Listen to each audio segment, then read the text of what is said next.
everyone, how's it going? Lance here. Today is Monday, November 23rd, 2015, and I am now 12 days post-op from the procedure that I had on November 11th. It is the holiday season coming up, and today Christmas came early because I got my sutures removed, and I could not be happier.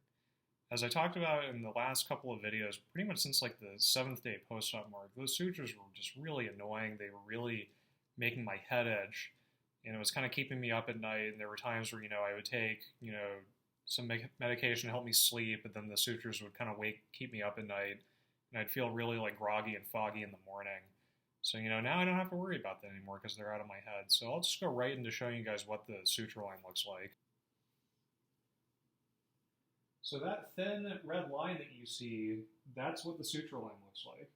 All that little crusty stuff that you see, that's where the eyelets of the sutures were. And all that's going to wash off as I continue to shower and shampoo. So it runs from ear to ear. I'll show you guys again. It's a very thin trace line, and it healed really well. And I'm just really happy that, the sutures are finally out because that was probably the most inconvenient part of doing this procedure. So yeah, that's what the suture line looks like to make sure that it's going to heal properly because, the suture line is going to heal for 1 year. And what's important is that, even though, yes, I feel a lot better now, I can't just go right back into my old activities of weight training and exercising at a high intensity. You have to still let the skin heal. So now I want to talk about, my first scar. And if you look at a lot of videos from my first procedure, I kind of mentioned toward the 1 year mark after my first procedure that the right middle side of my head didn't heal properly. And I'll tell you why.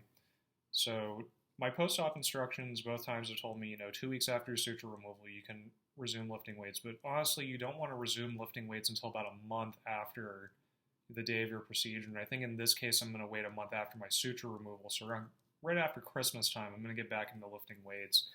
And, any sort of barbell exercise or free weight exercise that tenses the neck. So think about, when you bench press, when you squat, when you deadlift, when you do a standing overhead press or any sort of, Olympic lift, like a power clean and jerk or a snatch, all those exercises tense the neck. And even though those sutures are out and the skin's back together, it's still healing.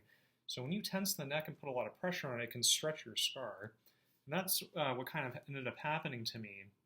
So it's not anyone's fault. I didn't really know any better. If you want to talk to someone who knows a lot about this, talk to my friend Steve Cook. He is a patient educator for Dr. Daniel McGrath out in Austin, Texas.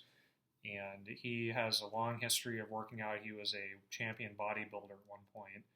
And he told me, wait about a month after your procedure, and then you can really ease back into lifting weights. So does this give me an excuse to kind of let myself go in time for the holidays? Well, to be honest, I've already lost about 7 pounds from just not working out, and I also have to be very careful about what I'm eating.